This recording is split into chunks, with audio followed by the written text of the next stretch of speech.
Good morning, everyone. I'm coming at you not live from my 2011 Kia Soul, and it's a different venue today because this week I'm actually moving, and so things are absolutely crazy. And so, believe it or not, this is actually the best time to record while I'm on my way to a doctor's appointment. Plus, I just cannot wait any longer to talk about the RG34XX. I've waited long enough.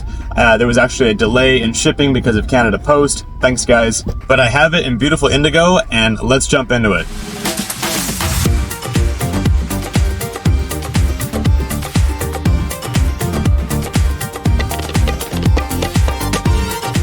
It's really not surprising that Anbernic decided to recreate the Game Boy Advance to such a detailed degree, since the SP was definitely their most successful console of 2024, at least as far as Google Trends research, and I'm sure them releasing a whole second batch of colors and even tweaking some of the flaws in the first design gives credit to, I think the SP went gangbusters for them. And so I'm sure in a marketing meeting they're like, hey, why don't we recreate its older brother, the original Game Boy Advance, which can just rock the same chip and hardware and everything, and it'll rock a perfectly cloned shell of the Game Boy Advance. And that's exactly what they did. If you look at this design, which is beautiful, like the font on the A and B buttons, the placement of the battery cover, the little drop shelf that would have been where the game cart went is where the L2 and R2 buttons are hiding. That way the L1 and R1 buttons can take top billing in their usual spot. Placement of the power button, which, if you know, you know, technically was a switch on the original, but I'll give them a pass. Placement of the headphone jack, and even going so far as to fake a volume wheel with this little up and down toggle, because all their other handhelds expect there to be a volume up and down button. But to keep the aesthetic alive, it's basically a little joystick that toggles up and down, but it looks and decently feels like you're actually going to spin a volume wheel, and I really respect that attention to detail. Honestly, it is a little temperamental when I'm trying to use it as a brightness modifier while holding the menu button. Usually it flips over to setting the volume for some reason. I'm not sure why that is, but it's not enough of an annoyance for me to want them to switch it to regular buttons, so fake wheel is a go for me. Also, if you see me look at the camera from time to time, don't freak out. I have my Google Maps picture-in-picture right next to the camera hole, so that's actually me just making sure I'm going to the right location. But probably one of the boldest design decisions they made that I really love is that they made the X and Y buttons the same color as the base shell. That way they would be basically invisible. They're just as usable, just as functional, but when you first glance at any of the colors, only the A and B buttons really stand out, and those X and Y buttons just blend right in, which is awesome. The sun is super bright, so we're gonna be putting on our sunglasses now. I'm not trying to be a douche, it's just eye protection. The only catch with the invisible X and Y buttons is you do need to know where X and Y are, which can be a little bit of a pain if you're like me and you switch from an Xbox mapping to a Switch mapping all the time. And so I just have to remind myself, okay, X is the top button, X is the top button, which is important to know because if you use muOS all the time like I do, menu plus X is how you get to the RetroArch menu. And so after 10 minutes, you're like, oh yeah, I know where X is, like that, no problem, get over it. Because this Kia Soul don't move that fast. If you want to support me getting a better car in the future, please subscribe. I actually love this thing so much that I instinctively knew that I would be switching between my SP, which is my current favorite, and this one pretty regularly because they both just feel so nostalgic, so comfortable, they're so delightful to look at. Because I know I'd be switching between those two handhelds, I finally took the time to set up Synchthing so that when I pick up one of my handhelds, my saves and states will all be in the right place and I can just pick up and go, even on my Portmaster ports like Stardew Valley. By the way, if you want to see a video on that setup process, let me know in the comments. Circling back to the specs, like I said, it's rocking basically the exact same guts as the Anbernic SP and all of its other brothers with that H700 chip, same amount of RAM, same Bluetooth, Wi-Fi, all that good stuff, which is not surprising because they have a formula and it's working and it can emulate up to 64 and PS1 and Dreamcast. So until they can source another chip for about the same price as the H700 that has enough power to jump up to a whole nother generation of consoles like the GameCube or PS2, I expect them to stay at this general point for quite a while because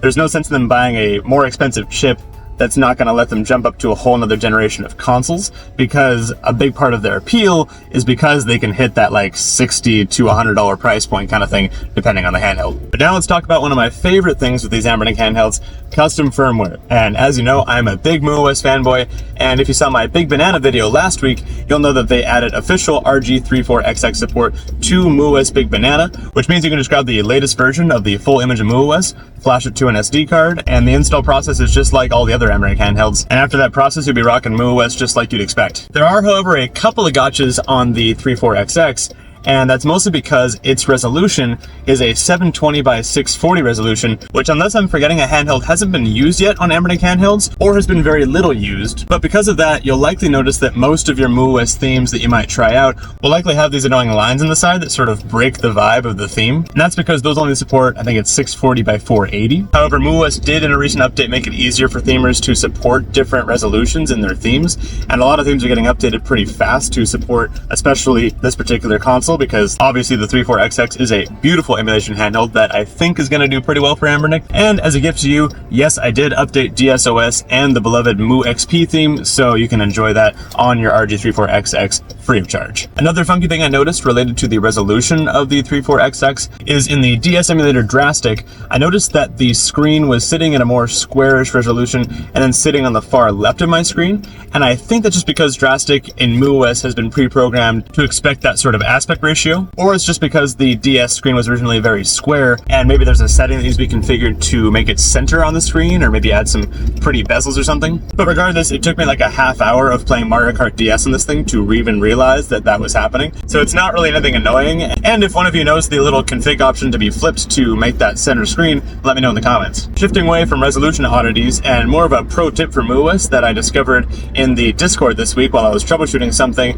I didn't know this, probably a lot of you did, but in muOS, you can just tap the power button to make the D-pad act as an analog stick regardless of where you are in the games, which was super handy when I was using the Mario 64 port from Portmaster, and I was stuck in joystick mode, so I couldn't actually control the menus. And then this person in Discord was like, just tap the power button and it'll be an analog stick.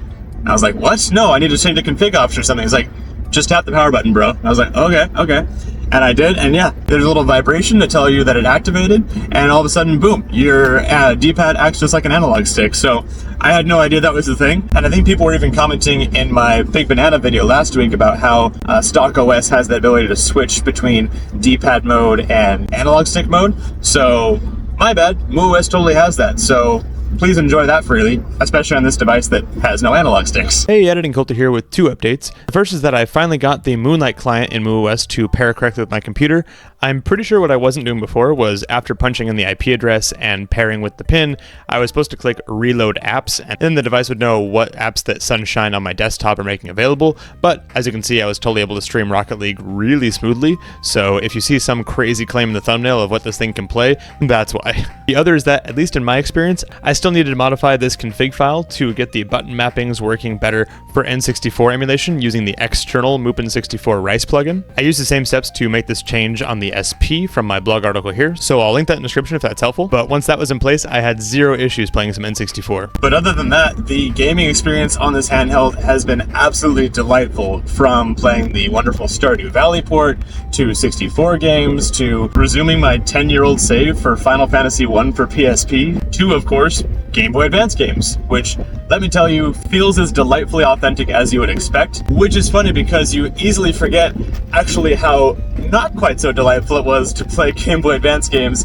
on the original Game Boy Advance, because there was no backlit screen and you had to really keep an eye on how much juice was left in those AA batteries. Aside from the fact that you only had access to one library of games, and not even that, you had access to the amount of game cartridges you wanted to pony up the money for, unless you're one of those people I was jealous of back in the day and you had a flash cart where you could do some of the stuff we're doing now. So if you were, I see you, and don't forget to hydrate. Speaking of playing games, the ergonomics are super nice on this. Obviously it's a horizontal handheld, so the ergonomics are naturally a little more comfortable than like a vertical handheld or even the SP for longer play sessions. However, I did notice that on some games for long play sessions, my left thumb felt a little bit cramped after doing so much movement of the D-pad. I don't know if it's just the distance to the D-pad or the size of the D-pad. Even though the D-pad rolls really nicely, there's just something about that movement that just felt a little bit unnatural, and my thumb was a little bit upset at me. But that could very well be because I was trying to triple star Grand Prix on Mario Kart DS, which, as you all know, can be pretty brutal sometimes. But yeah, I just love the RG34XX. It's honestly a bit of a dream come true. Like I mentioned in my